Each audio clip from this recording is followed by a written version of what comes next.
Hi all, we're going to look at another instructive game today. It's quite a long game, so I'm actually going to start the game off from move 23.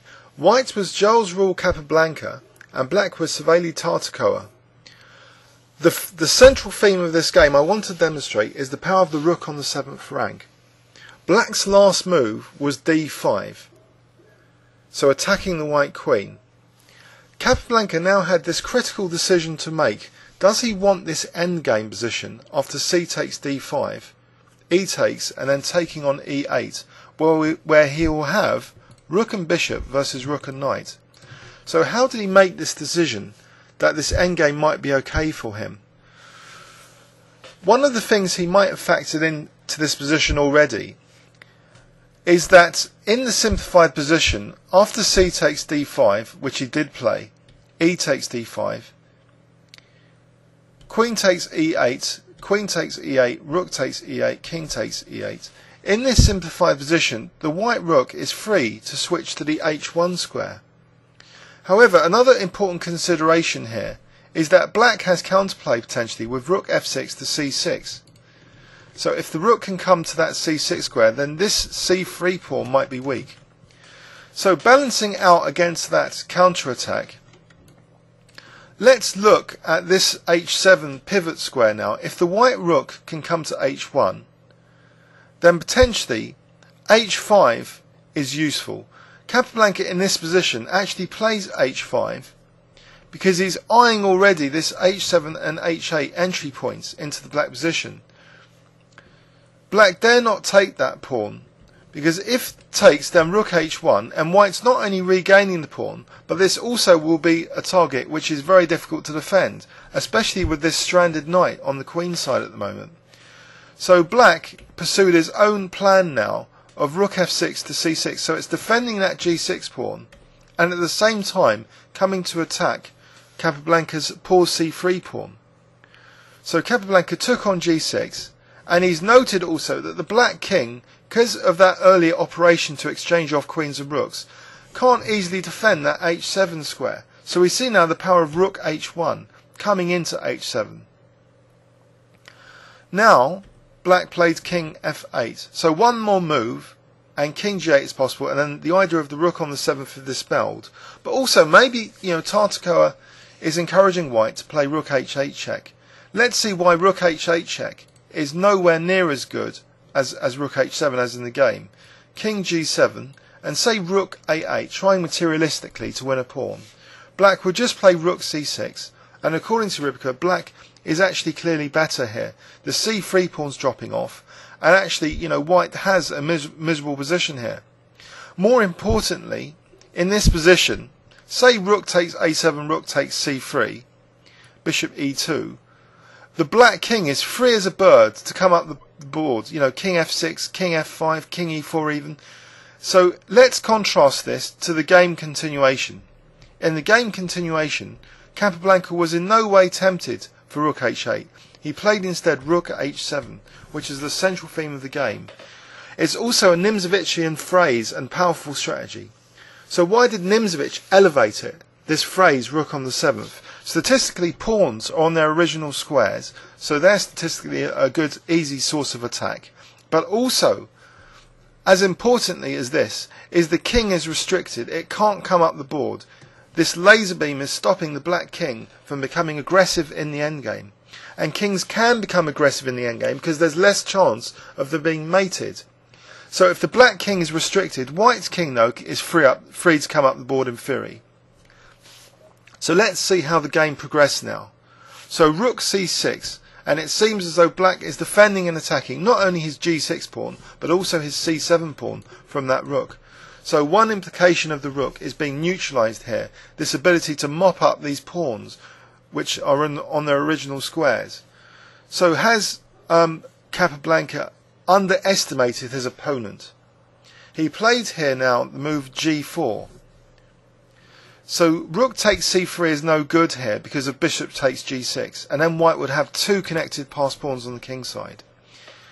So Tartakower improved his worst piece now, keeping his rook on that critical c6 square, protecting g6 and c7. And now the knight is having all sorts of threats, like knight b2 maybe to take the a4 pawn, or knight e3 check in some lines. Capablanca, though, he played g5, not fearing the knight coming to e3 check, and even coming then to f5. So this seems initially, superficially, a strange idea, inviting this knight check. But we'll see now that after king f3, knight f5, Capablanca had a fantastic idea up his sleeve. So he took on f5 first, and after g takes f5, it seems as though Capablanca's gone crazy. Has the endgame genius, overlooked that he's losing the c3 pawn here, and he's got a weak isolated a pawn. So two, fundamentally weak in theory pawns, the isolated pawn and the backward pawn. Capablanca has gone for this endgame. But let's look at his trump strategic card, this rook on the 7th, and how he supports it. He plays a brilliant move now, king g3. So he's losing his pawn in style.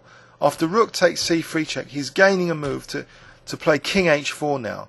And he's even inviting the seemingly dangerous rook f3 now, so winning a second pawn. So has Capablanca underestimated this?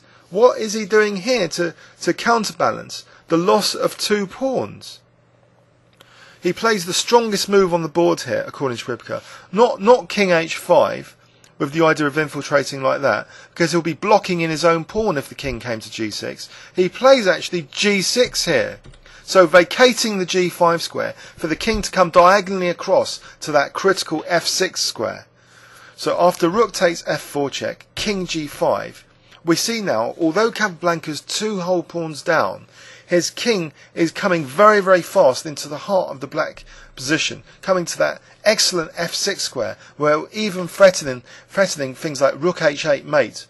So after rook e4, king f6, what has white achieved? White has much greater quality king compared to black's, and a much greater quality rook compared to black's rook. But can this qualitative difference start to win back the material? We'll see that it does win back the material, and even more than that. It provides an easily winning endgame position. After king g8, Capablanca plays again the most accurate move, or one of the most accurate moves. He plays actually rook g7 check, because after king h8 he plays rook takes c7, so regaining one of his pawns. But also there's an ominous threat of rook c8 mating, because rook e8, rook takes e8 would be mate. So black has to now defend his first rank, so his poor rook and king are really on the defensive here. So this double pawn sacrifice that we've just witnessed has really paid off. White's winning some of the material back. In this position is only a pawn down now, and is able to play the move king takes f5. So actually restoring material balance completely now. But still with this strategic trump card of the rook on the 7th. And after rook e4, now Capablanca doesn't want to let his d pawn go in a hurry. He plays king f6. So if rook takes d4, rook c8 would be mate. So black again is forced to do something about this mating threat. This time he decides to play rook f4 check.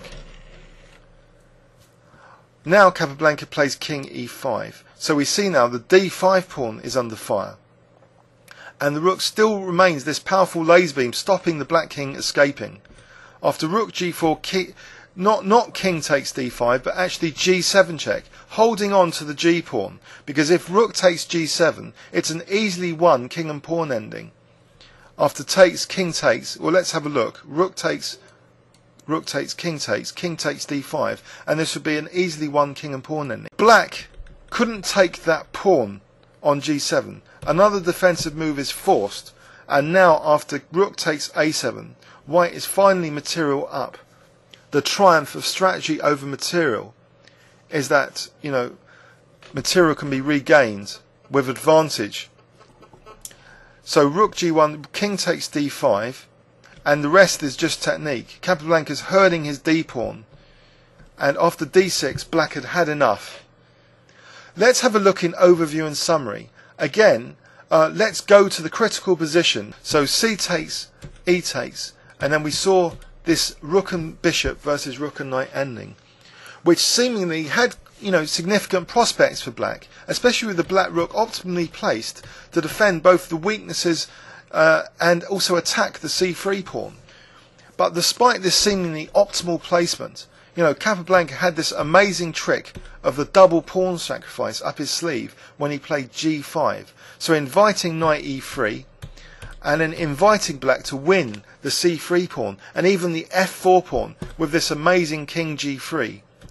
So we saw now this double pawn sack, and white's king and rook just qualitatively far superior to the black king and rook, and so it enabled Capablanca to win the pawn back and gain a material advantage.